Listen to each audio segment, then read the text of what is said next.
Monsieur le représentant de l'UNESCO, Mesdames et Messieurs les représentants des États d'Afrique centrale dans les ambassades sont représentés ici, Monsieur le Président de la Balkan, Mesdames et Messieurs les délégués du FLA, Mesdames et Messieurs les participants à cette conférence, chers invités et participants, Mesdames et Messieurs, permettez-moi, au nom de son Excellence, Monsieur le Secrétaire exécutif du cercle de l'OLA, de vous souhaiter très cordialement la bienvenue à cette conférence internationale organisée par notre institution sur le thème conservation et préservation du patrimoine documentaire en Afrique centrale, pilier de la réconciliation et de la consolidation de la paix. Conférence organisée avec notre partenaire l'UNESCO et en particulier sa représentation au Cameroun et au Mali. Cet événement est une occasion de revisiter et dans une certaine mesure de réorienter et renouveler les problématiques de patrimonialisation de notre culture, mais surtout de questionner le devenir du patrimoine documentaire en Afrique centrale face aux affres des violences croissantes qui en entraînent de graves déprédations. L'émergence, la résurgence, la persistance ou l'escalade violente de conflits dans plusieurs pays de notre sous-région posent des défis considérables à la préservation et la conservation du dit patrimoine. En même temps que ces phénomènes polémologiques compromettent l'héritage culturel pour les générations futures, leurs effets de sape sur l'archive, sur les archives, les fonds et les patrimoines documentaires multiformes privent les États et communautés d'outils, de connaissances et d'autres ressources qui jouent un rôle décisif pour la transformation des conflits, le dialogue des cultures, la réconciliation et, là où il faut, la reconstruction post-conflit. Dès lors,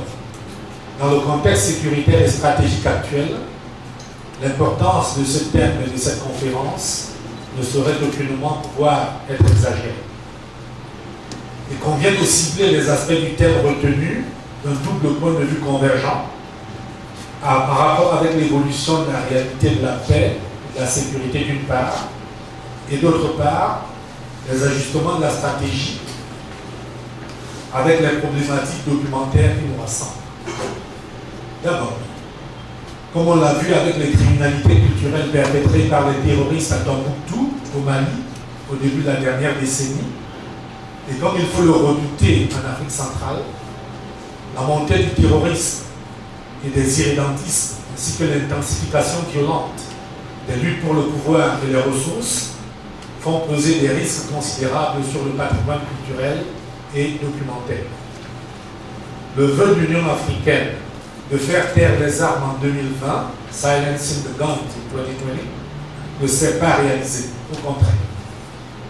Outre ces soubresauts internes, l'Afrique centrale reste donc exposée aux contagions insécuritaires transfrontalières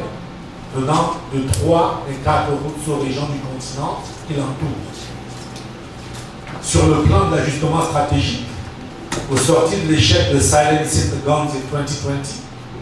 l'UE a pris une option hautement inspirée, accomplissant ainsi un véritable saut qualitatif. Elle a déclaré 2021 l'année des arts, des cultures et du patrimoine comme levier de construction de l'Afrique que nous voulons. Ce choix de l'institution panafricaine à vocation supranationale souligne fortement l'importance de notre conférence. Il va de soi que le patrimoine documentaire fait partie de ce levier de construction de l'Afrique que nous voulons, et c'est dans le cadre de cette reconnaissance et de cette projection qu'il faut inscrire nos travaux. Mesdames et messieurs, chers participants, nous sommes ici réunis pour consolider les acquis et ouvrir de nouvelles perspectives, de nouvelles pistes de réflexion et d'action visant un double objectif de consolidation réciproque. Il s'agit de mettre les capacités de paix et de sécurité au service de la protection et de la préservation des patrimoines documentaires et en retour de mettre plus résolument que jamais auparavant cette protection au sein et au service de la culture de paix. C'est dans cet esprit que se projette et se déploie le CERF de Tola en tant que centre de protection et de préservation de l'International Federation of Library Associations, IFLA. C'est dans cette mouvance aussi que nous réitérons notre détermination à soutenir l'IFLA et que le CERF de Tola présente le responsable de sa cellule documentaire à la présidence du comité de division régionale de l'Afrique subsaharienne de l'IFLA.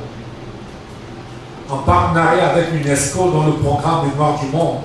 met l'accent sur la sauvegarde et la promotion documentaire dans l'urgence, les activités communes et spécifiques de préservation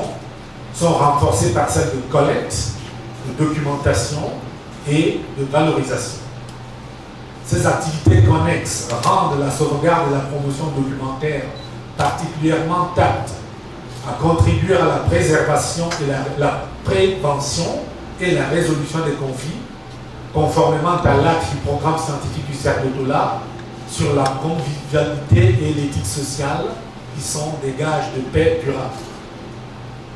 La paix et surtout la sécurité, dans le sens global de cette dernière, implique la prospérité. Or, si les patrimoines culturels et documentaires ont tendance à ne pas être prioritaires dans les moments de crise sécuritaire ou autres, c'est aussi parce que leurs liens avec la prospérité ne sont pas toujours évidents, manifestes ou immédiats. Le thème de cette conférence nous insiste à contribuer à changer cet état de choses. Mesdames et messieurs, à partir de cette conférence, en effet,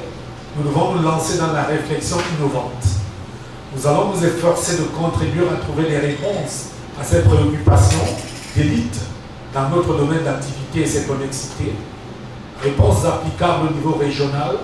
mais de pertinence mondiale. Parmi ces questions, il y a celle à laquelle le monde recherche des réponses concluantes de comment réunir les données empiriques pour démontrer comment la protection et la conservation culturelle et documentaire peuvent devenir non plus un poids et un coût, mais plutôt un investissement, et un investissement rentable avec les impacts consolidateurs sur la paix, la sécurité et la prospérité. C'est à ce niveau d'approfondissement et d'innovation que nous devrons porter nos recommandations pour que nos travaux apportent le meilleur éclairage possible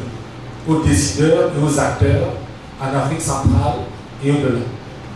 En vous souhaitant d'agréables et productifs travaux, je vous remercie de votre bienveillante attention.